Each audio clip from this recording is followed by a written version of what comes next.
If you're old enough to remember the NES light gun, you can remember exactly how awesome shooting a fake gun at a TV screen and having it work like you expect it to actually is. But when somebody has a brilliant idea, it works, and people love it, millions of others try to do the exact same thing. And, it goes bad.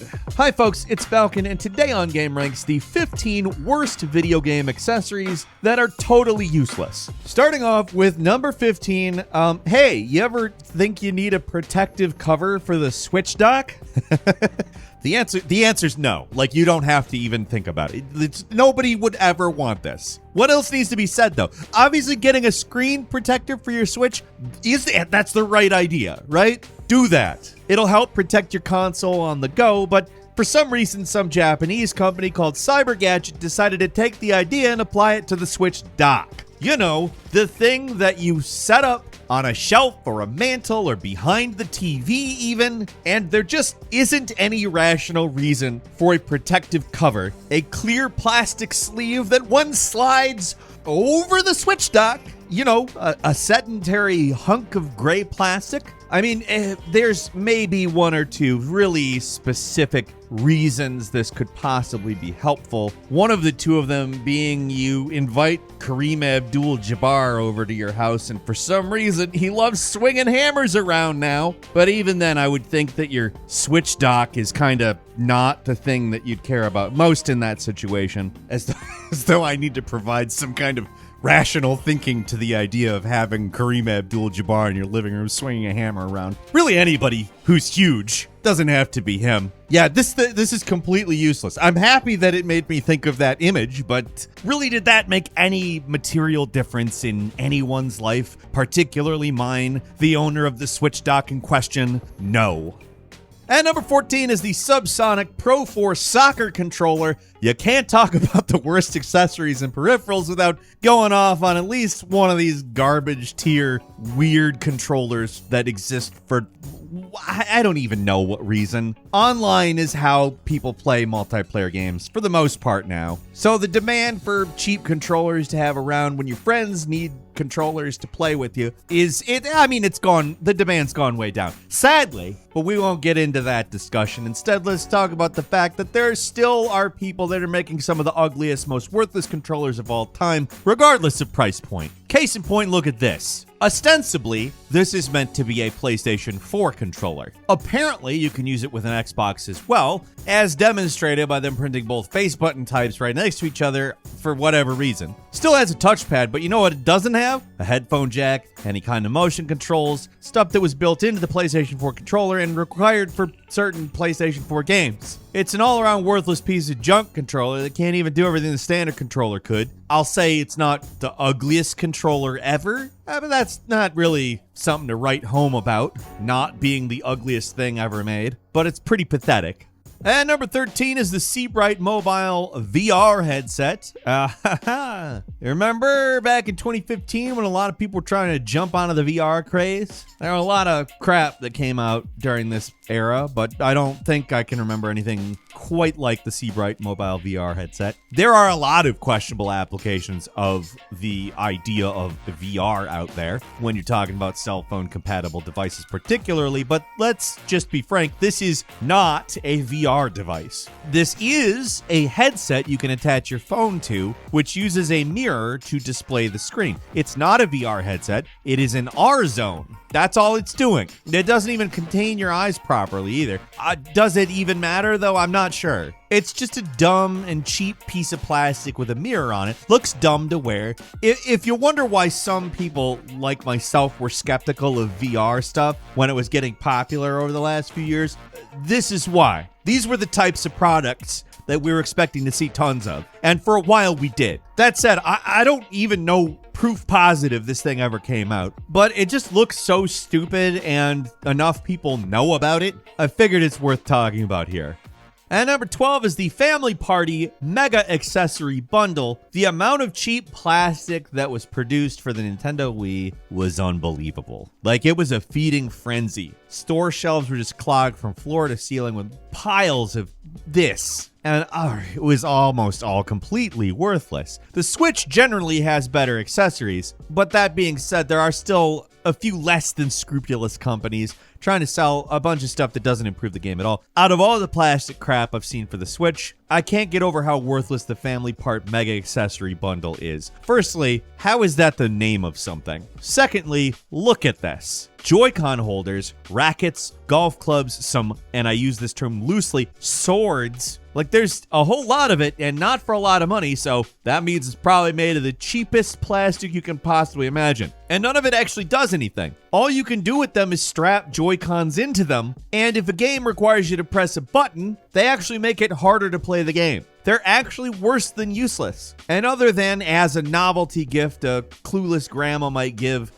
there's no purpose here. And yes, grandma, it's the thought that counts. Thank you. And number 11, precision rings. What is this? These are spongy looking little rings that you put under your control stick to, I guess, improve aiming. I'm not really sure how it genuinely helps. I kind of get the thought behind it, but you know, if the controls feel off in a game, I just go in and change the sensitivity. I don't jam a cut up piece of sponge under the stick. And maybe that's being unfair. Let's read what they have to say. Our aiming rings can increase the resistance and prevent you from hitting the target too much, which can help you snap the target faster and increase the game experience. So, the company's also illiterate. What the hell does any of that mean? I sure am glad these cheap foam rings are compatible with most controllers, though. Seriously, this is just dumb. I don't even really know how to properly articulate what is so useless about these. If you've ever picked up a controller, you can probably tell why these things suck, so I'm just moving on. And number 10 is console dust covers. Compared to everything we've talked about already, this product at least serves its intended purpose. It does look like these things will protect the console against dust, but there is a pretty serious design flaw here. I'm not sure if you've noticed it yet or not, but they completely cover all the fans and the exhaust. So if you put it on, that console's probably going to overheat. Now, it's bad with the Switch one, but it's much worse with the PS5 one, which has so many issues on top of the obvious. For one, the PS5 gets a lot hotter than the Switch, even in sleep mode. To be fair, the listings do say not to leave the cover on while it's still powered on, but I mean, you might notice the other big issue looking at the screenshots too. To use the dust cover, the PS5 has to be standing up. You can't do it sitting on its side, which is the way most people recommend you position the system. I know dust is annoying and you eventually have to clear off your console's fans and all that, but this solution is much worse than the problem. And number 9 is the Switch Guard. If you thought the Switch dock protector was weird, then may I introduce you to something weirder, the Switch Guard. It doesn't just protect your screen with pure plastic, it encases your entire Switch with a protective layer of only the strongest material. Actually, no, it's just plastic acrylic. There's openings for the cables to come out, holes for airflow, and a pretty unimpressive little lock at the top. There's room in a cable lock in the back to secure the whole thing, but it's all flawed from the start. If someone wants to steal your Switch, why wouldn't they also steal this case? And that's if for some reason they can't just get through the cheap clear acrylic, which, by the way, if you have almost any tool of any kind, you can. Flathead screwdriver particularly. I get why this exists, a deterrent to theft, but this is not going to do anything whatsoever in that regard. At number 8, Puma's gaming socks. I love it when you find stuff that's just arbitrarily for gamers. Energy drinks, desk chairs, socks. None of it really makes sense, and it's usually overpriced, but some companies really want a piece of that gaming market no matter how little sense it makes. I mean, all right, gaming chair. Why would you want a comfortable chair for any reason other than gaming? Oh, that's right. It's not specifically about comfort. It's to make your desk look like the cockpit of the Batwing. But hey, forget that. How about buying a pair of socks for $105? Everything I said about the Batwing thing doesn't even sound vaguely absurd compared to that, does it? So in a press statement, Puma said that they were created with console gamers in mind. The gaming sock is the first edition active gaming footwear designed for indoor and in-arena usage. It delivers seamless comfort, support, and grip so gamers can adapt to active gaming modes and game their best. Yeah, I don't know about you, but I'm always having trouble with my feet and adapting to different gaming modes. Going from Mario to like Doom is always a big shock to my feet. I've been hoping somebody'd take care of that for a while now. Yeah, so I always just want to know how stupid marketers think that we are, and the answer is $105 gaming socks. And number 7 is Afterglow Level 1 Chat. Now we're getting into some real garbage. The PDP Afterglow Level 1 is an extremely cheap chat headset where you get what you pay for. It's not comfortable. It's one headphone, and it's a piece of junk that, it mostly does what it's intended to do. We are talking about the Switch model, though. You know, the system that famously doesn't have built-in voice chat. A chat that is built for a system without chat. You would have to do that through a cell phone app, which, all right. And number 6 is the Marsback Mini Arcade. This kind of feels like kicking a man when they're down, but seriously, who is this thing supposed to be for? While searching for the worst peripherals, we stumbled upon this random Indiegogo listing for a mini arcade, which was apparently meant to turn your phone into a tiny little arcade. There's so many problems with this, I don't really know where to start. It wasn't funded, obviously, because it looks really ugly and cheap, but even if you were, for whatever reason, compelled to plan a tiny mini arcade, which, you know, kinda defeats the purpose of an arcade cabinet in the first place, then you're probably gonna want to do it with something that's a little better than this. I remember when I was a kid, I had this little Pac-Man arcade cabinet. It wasn't a real arcade cabinet, but it had real Pac-Man in it. It's probably about the size of a lunchbox, probably about the size of half of a phone screen. And it was cool, but it was also weird. I'm not gonna lie, even as a kid, I kind of knew, like, this is not as cool as an arcade cabinet, and my Game Boy is shaped much better for playing video games on than this. And that's the Game Boy. Like, nowadays, a Nintendo Switch or a Steam Deck or something is way better than that. And this was a well-made product. This, has one crappy-looking joystick, start and select, and then 4 buttons. Fewer buttons than a standard SNES controller.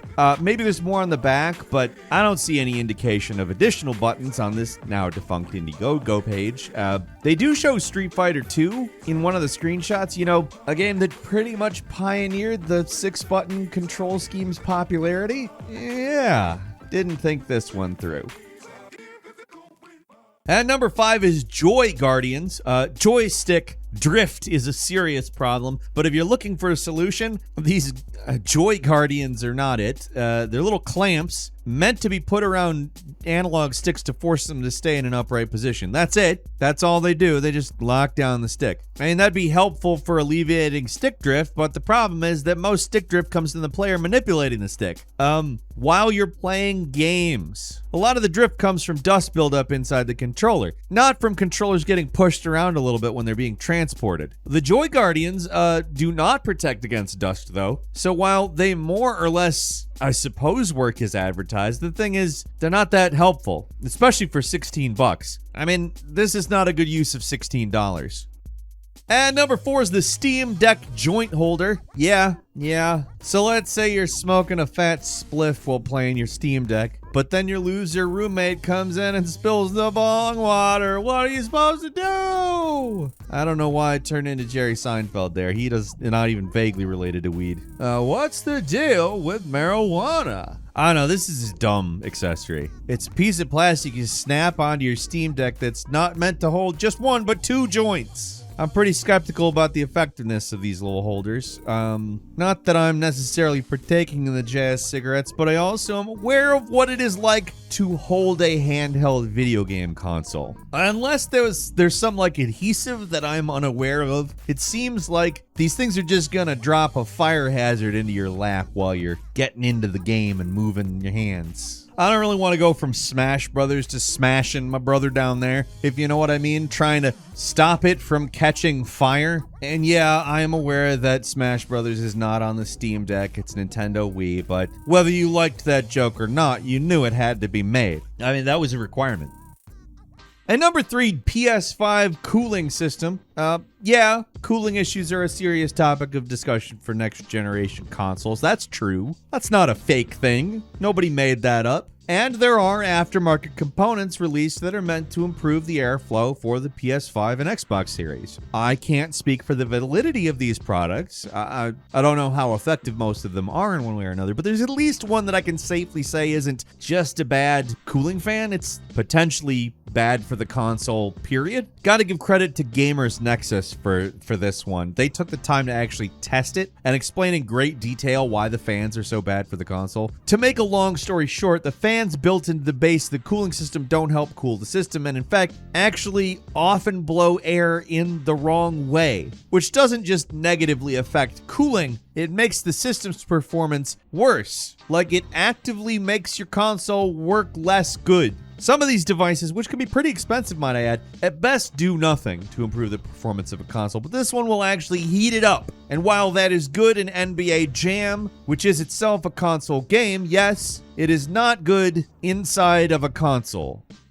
And number 2 is the kill switch case, an accessory that is bad, but maybe not for the reasons you might think. As a case for the Steam Deck, the kill switch is mostly fine. It's just a case. But it had one major design flaw related to its magnetic kickstand. Because of the position of the magnet, it was actually possible for this case to reduce the fan speeds on the Steam Deck, specifically on Steam Decks that were using Delta fans. That's a specific company that supplied certain amounts of Steam Deck fans, if you're unaware. The company did try to own up to it on the website and actually pulled the public launch of the device in order to fix it. So, I mean, you gotta give credit where credit's due on that. So it's really just early birds, because they did send out a shipment of orders before they stopped shipments. And then there was testers and influencers who had like pre-production models. It is about as basic of an accessory as you can get, but they did find a way to make it so that a case could actually cause serious damage to your Steam Deck, which is honestly almost impressive.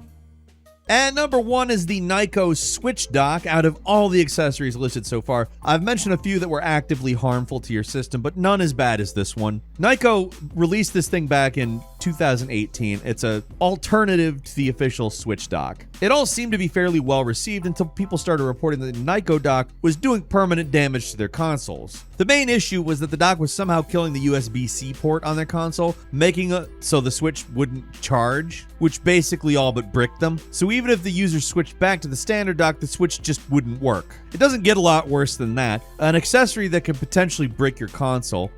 They released a statement saying the issues were rare, but Nyko no longer has a page up for the portable Switch docking kit on their website, which tells us that the problem wasn't as insignificant as they implied. Accessories are meant to make games better or easier, but the Nyko dock had the potential to do things much worse, and in a lot of cases absolutely did. And that's all for today. Leave us a comment, let us know what you think. If you like this video, click like. If you're not subscribed, now's a great time to do so. We upload brand new videos every day of the week. Best way to see them first is, of course, a subscription, so click subscribe. Don't forget to enable all notifications, and as always, we thank you very much for watching this video. I'm Falcon. You can follow me on Twitter at FalconTheHero, and we'll see you next time right here on gameranx.